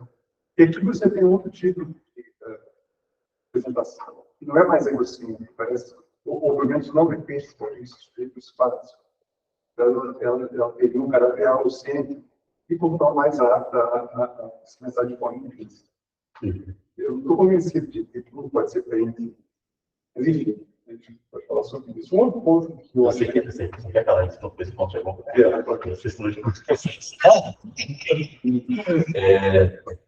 É o seguinte, é porque assim, aliás, isso foi um bom problema. Para mim, o problema para rejeitar o representacionista atual do Tato e do propõe são representacionistas certos.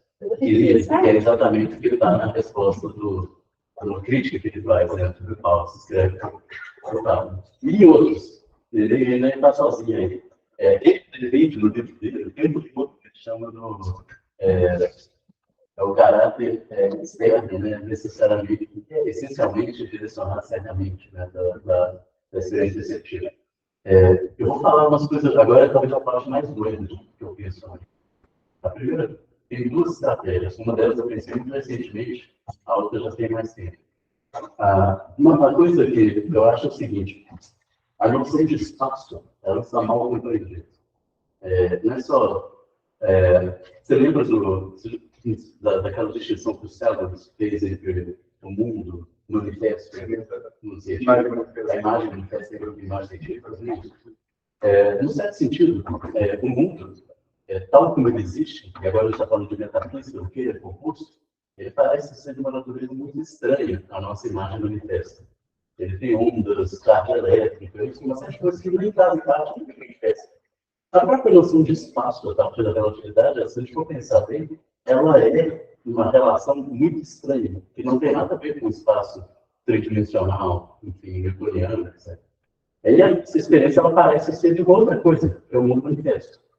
Então, eu fico pensando o seguinte: essa suposição de que o mundo teria a ver com igrejas, essa distância e tal, ela é tipicamente, do ponto de vista subjetivo, do indivíduo que projeta agora, essas propriedades, todas elas intrínsecas a esse indivíduo, sabe?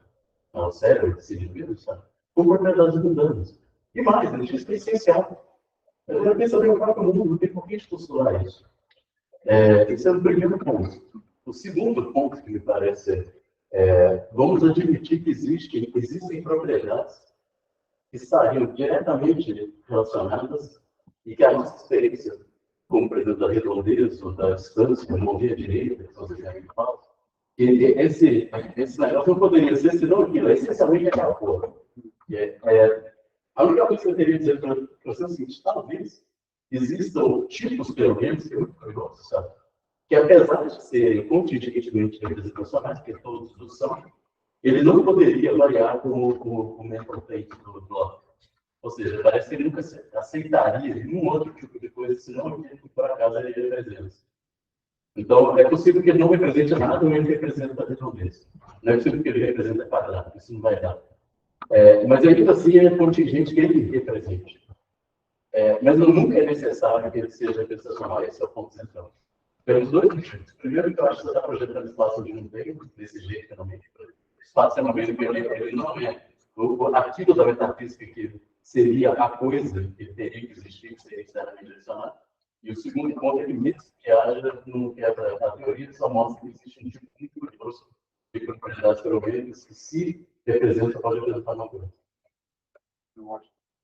Mas eu quero essa porra que fala. Eu acho que ele não estava esperando. Não, tem que escrever. Esse queixo do Paco. Não, o Paco ele dá uma resposta muito real do que é. São os artigos que eu tenho que escrever, mas esse ponto é muito bom. Caso as passagens insiste que é uma contingência o fato de você ter uma consciência fenômeno, etc. Elementos do mundo, etc. Mas eu fiquei pensando, cara, se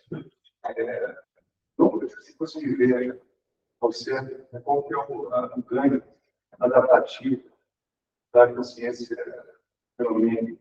Que está falando de seleção natural, espera sempre qual que é a vantagem adaptativa. Vai dentro disso, por exemplo, é claro, você recebe os objetos de acordo com a sua densidade de altura, e isso te leva a um ajuste. Mas a gente pode imaginar que casos assim. Mas o que eu te pergunto, no caso do Papa, é se, no fim das contas, se essa consciência econômica seria simplesmente um subproduto da evolução, de tal maneira que poderia ser cortada na nossa descrição, não se ficar simplesmente com neurônios que Olha só, o fato de só é porque eu acho que disse não. Eu acho que disse que a consciência econômica seria algo ineliminável, uma descrição acerca do ajuste estrito, que seja. eu concordo, eu concordo. Eu vou dar um exemplo que penso que é uma ótima resposta a essa questão. O fato de vocês terem um formato anatômico que tem 5 dedos e tal, com uma característica da espécie, é algo que é contingente, ele tem rastros de cavalo e outras histórias naturais, por acaso. Essa é a nossa história natural, e os primatas desenvolveram os pezinhos até chegar no sapatos, e esse é o seu sabe? Ele tem uma porrada de propriedades físicas intrínsecas dele. Ele resiste a determinada coisa, ele te dá determinada capacidade de locomoção, etc, etc. Tudo aquilo que ele te dá, esse recurso de uma função, mas não era necessário que ele existisse. Agora, a consciência, na hora que eu falo que é um fato contingente, ela é contingente por todos os órgãos e todas as características biológicas. Todas. E todas elas foram selecionadas porque tiveram papel objetivo. Assim como a consciência. Não mudou nada. Tudo era contingente. O que é consciência que nada? Mas o pé a gente vê claramente ganhando. E a consciência também. Mas assim, seja qual for. O que eu quero dizer é o seguinte: seja qual for a explicação naturalista, um biólogo, qualquer, ao papel que a consciência desempenha e por isso ela existe, a gente pode pegar. O fato de ser contingente não mudou nada. É só uma resposta metafísica que ele não pode apelar, sabe? Para uma relação necessariamente, né, direcionada a necessidade. É só isso. Sabe? É uma propriedade física. E que desempenho, de papel, eu tenho certeza que o desempenho não teria existido. Não existiria, sabe? Agora, o papel que eu imagino que tem a ver é basicamente central de comando, ação complexa, basicamente fluxo informacional de alto nível, sistema cognitivo, e também fluxo de informação e tomada de decisão e ação de organismos complexos. Agora, é ali que vai, de alguma forma, essa coisa que a gente chama de consciência vai desempenhar papel relevante vai ser selecionado. Agora, se qual for a história que você contar, é a minha. Se eu falar na minha história, eu não torno isso nem mais difícil. Isso sempre foi um problema, mas não mudou nada essa questão. Eu acho que falando de Emiliano, Vamos falar isso. Eu estou convencido que seja que a explicação poderia ser a mesma. Ou seja, o que faz com que o pé tenha uma função que ele tem, o rol causal que ele tem, o rol causal é o rol do bolo.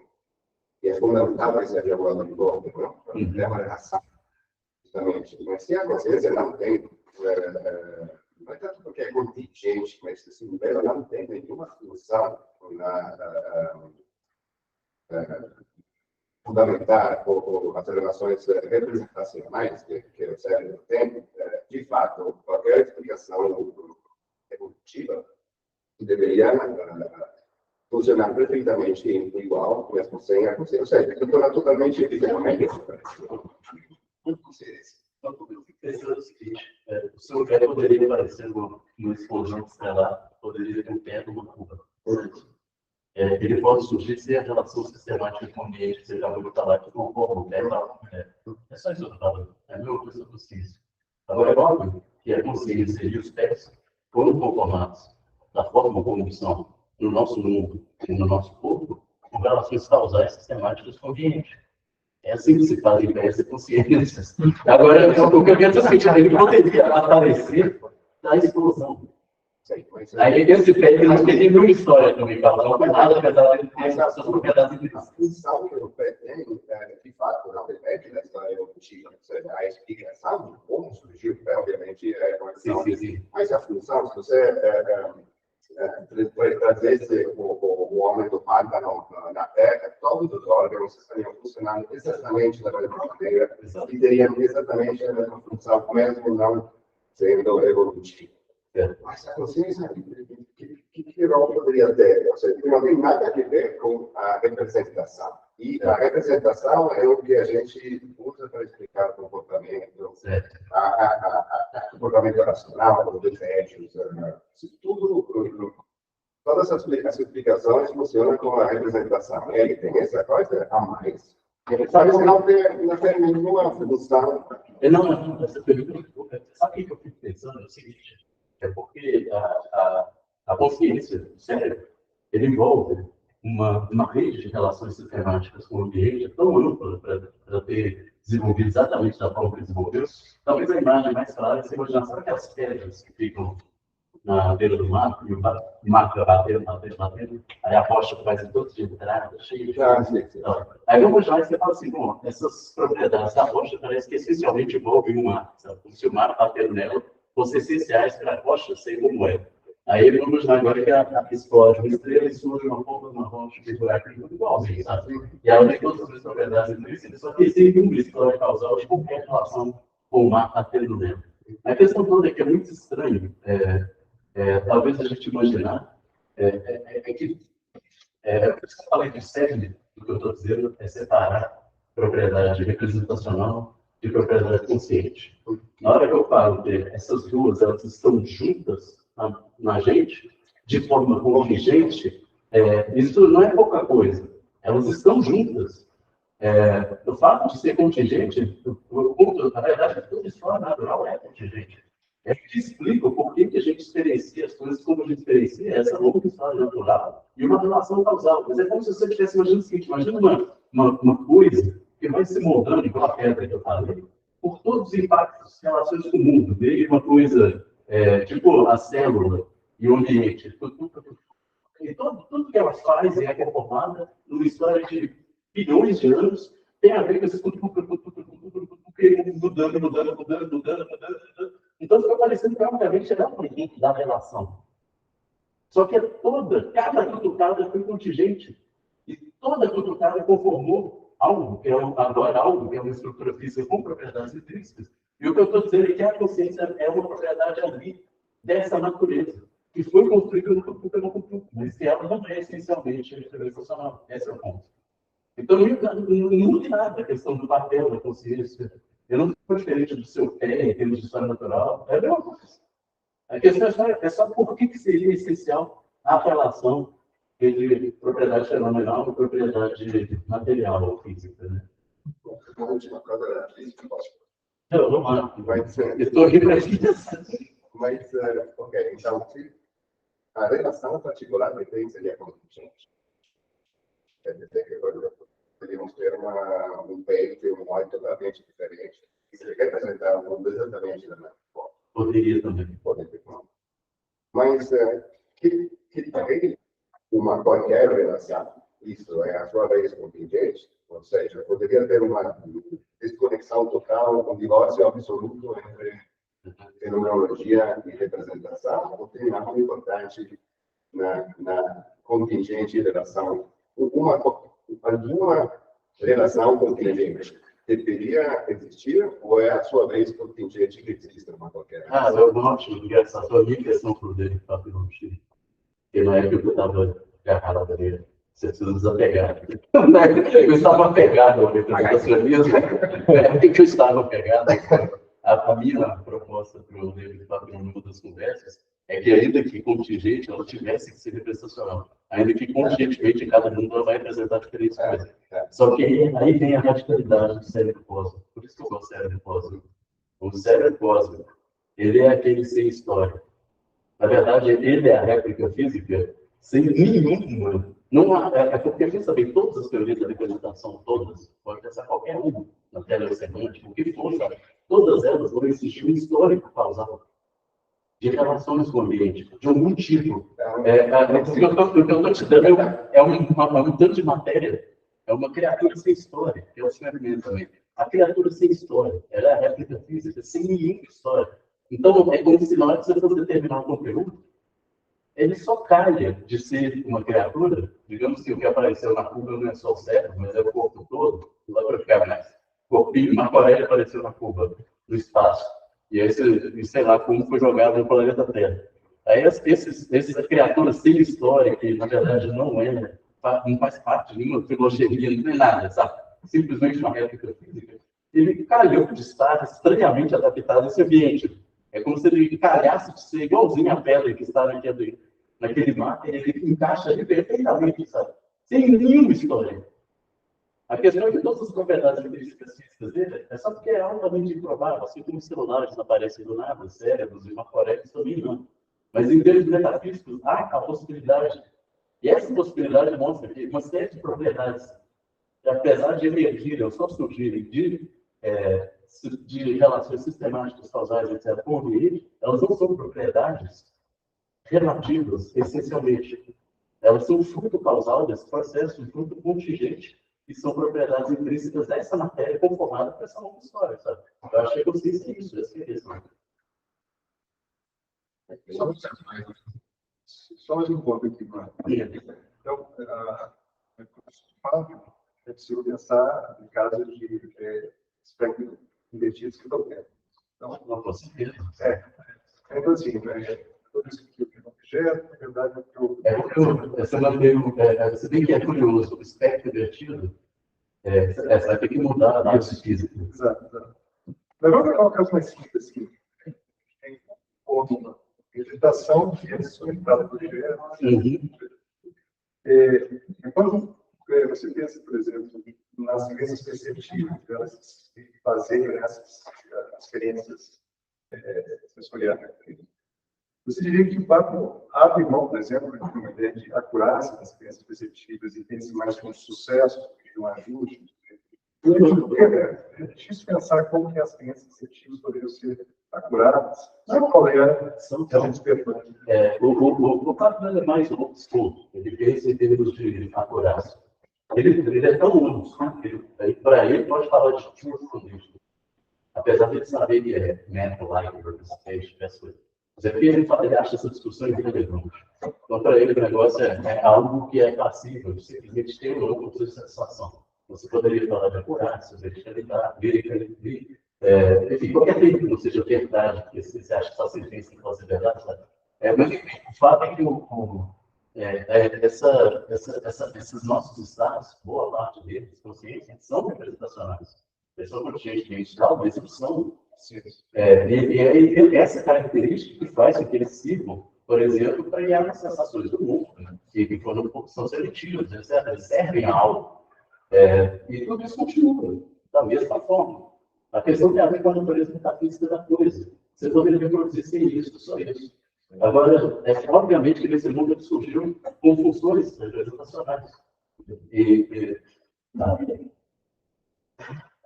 Assim como as frases, porque tem funções representacionais, assim, emitidas pelo vento na imagem.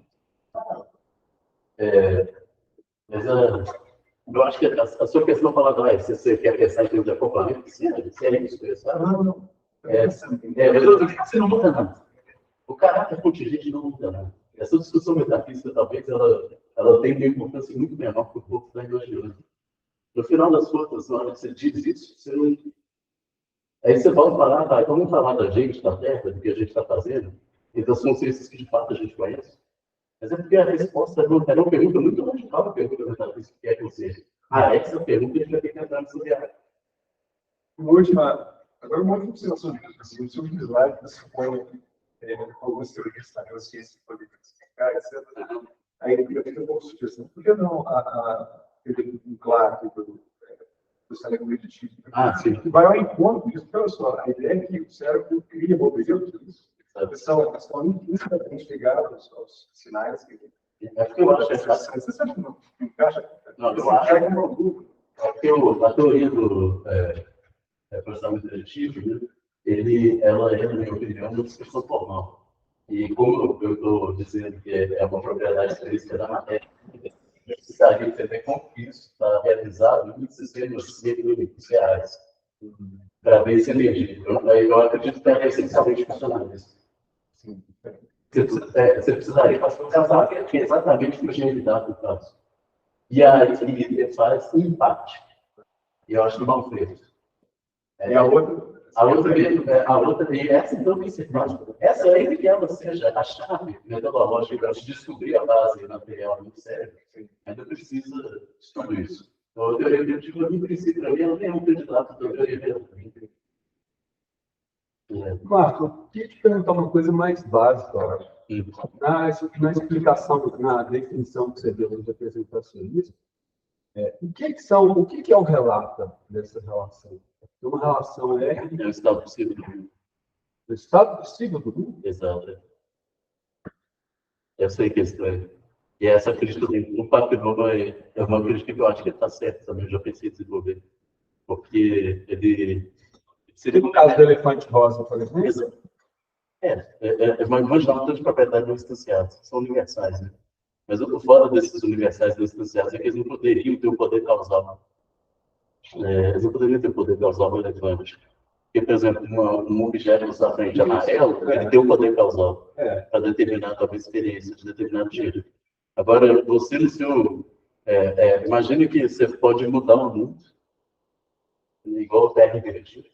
Aí a porra do seu cérebro ele tem um universal, que nem está instanciado em lugar nenhum. Aí, dependendo de qual universal você evoca, você tem uma experiência, independente do ambiente que você está, acho que qual é essa? Ele tem algo misterioso desempenhando o papel causal. Ele concorda que a gente representa um. Oi? Ele concorda que a gente representa um. Você diz o Papo Novo? Sim, nós sim, conscientemente, mas Esse é o problema. como é que é? Esse é o problema para qualquer teoria, segundo a qual eles representaram, tem que se relacionar com. Sim, não, é só porque a consciência já não vai ser mais dada em função disso. Vai ser dada em função do veículo que realiza essa representação. É uma propriedade intrínseca do veículo. E o veículo seria as propriedades ferromênicas próprias. É o cérebro. A propriedade fenomênica seria uma propriedade intrínseca do seu cérebro, que está fazendo essa função representacional. Mas aí, agora, se a representação vai dar merda, se é universal, o estado que você representa, tudo isso não determina mais fenomenologia. E assim, supondo que existam ilusões ou alucinações de impossibilidades, parece que você teria que alargar a modalidade, não teria que ser só estados. Estados impossíveis. Tipo, boa questão. É tipo o cara alucinar aquelas imagens de Escher. Pois é. Não, mas eu sempre fico pensando, se há propriedades propriamente básicas em nível sensório que são contraditórias, ou se há uma interpretação, por exemplo, de crença que é contraditória. Eu subir e descer, essas propriedades elas são de muito alto nível cognitivo. Agora, sei lá, uma linha para cá, para lá e cor, você imaginar propriedades do nível mais básico, sensório, contraditório, eu nem sei se eu vou precisar de muitos impossíveis aí, sabe? Porque teria que ser a ponta da bola que é azul e verde ao mesmo tempo. Eu sei as bolas que pisca, né? A ilusão de ótica que você vê, elas juntando de cor agora, ou um mesmo objeto aparecer de diferentes formas, aí assim, sabe? Você está numa ilusão, né? Agora, propriedades contraditórias, o círculo quadrado na tora, sabe? Não, mas não, acho que não rola. Tipo, você viu ele em todas as formas.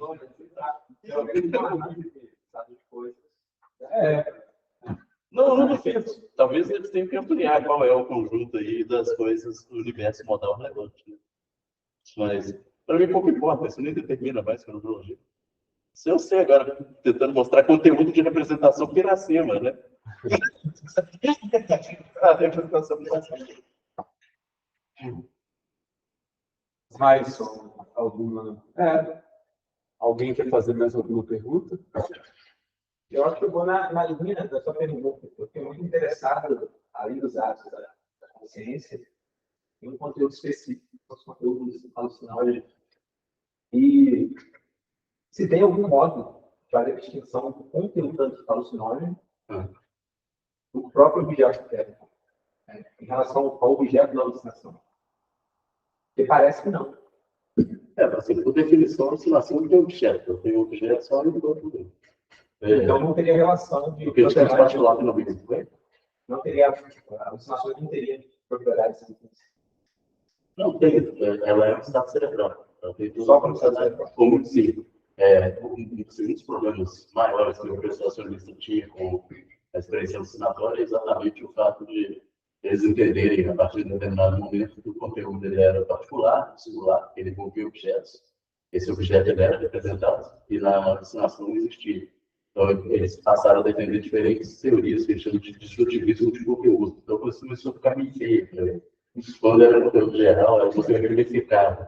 Mas aí agora, entre a alucinação, né, e a experiência verídica, eles começaram a falar que não é que eles têm o mesmo conteúdo, mesmo que seja fenomenicamente dentro, coisa do tipo de fenômeno associado. Mas a parte fenomênica desse conteúdo é igual. Mas tem uma parte não fenomênica, que tem um objeto, no outro ele tem um vazio, ele tem a gap theory, ou tem porra nenhuma, né? São universais não instanciados, aí tem várias teorias. Cada um pior que a outra, é o que eu falei. Eu fiquei um tempo tentando apertar esse parafuso, dedicadamente, defendendo a causa. É o meu trabalho. Mas eu acho que assim, eu acho que dá para eliminar isso, ele dá para colocar um band-aid no representacionismo. Isso é um problema mais grave. Eu tenho muito a dizer deles. Um band-aid para o conteúdo alucinatório. Ele corta bem.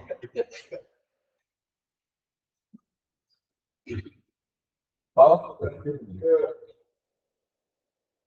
No exemplo das palavras, bom, isso aí já é uma analogia, as palavras são um veículo, nesse caso, né? E, no caso da consciência, o veículo das representações seriam as propriedades fenoménicas. Eu estou discutindo a pergunta de antes, porque o cérebro que é responsável pelas representações, mas obviamente o cérebro também é responsável pelas propriedades fenoménicas. Mas a teoria prevê que a parte do cérebro, ou as estruturas cerebrais que são responsáveis por representar o mundo, sejam as mesmas estruturas cujas propriedades intrínsecas são conscienciais, ou poderia ser que são totalmente separadas, então, tem uma pura correlação causal entre as duas, porque tem uma parte representacional, uma parte consciencial, simplesmente cada vez que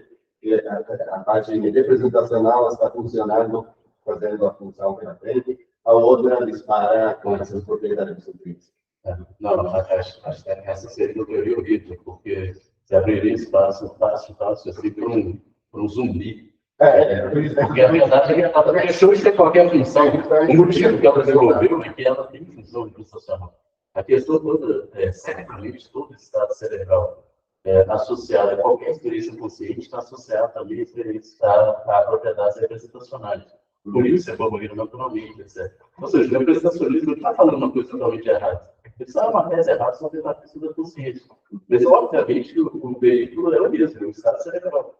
Você conta uma função representacional e que ele é uma propriedade intrínseca dele, é o estado finalmente dos textos.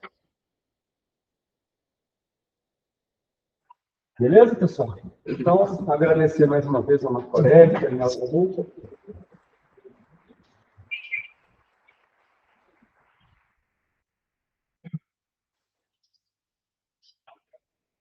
Valeu aí também quem estava de longe, Arthur. Obrigado, gente. Vou encerrar aqui.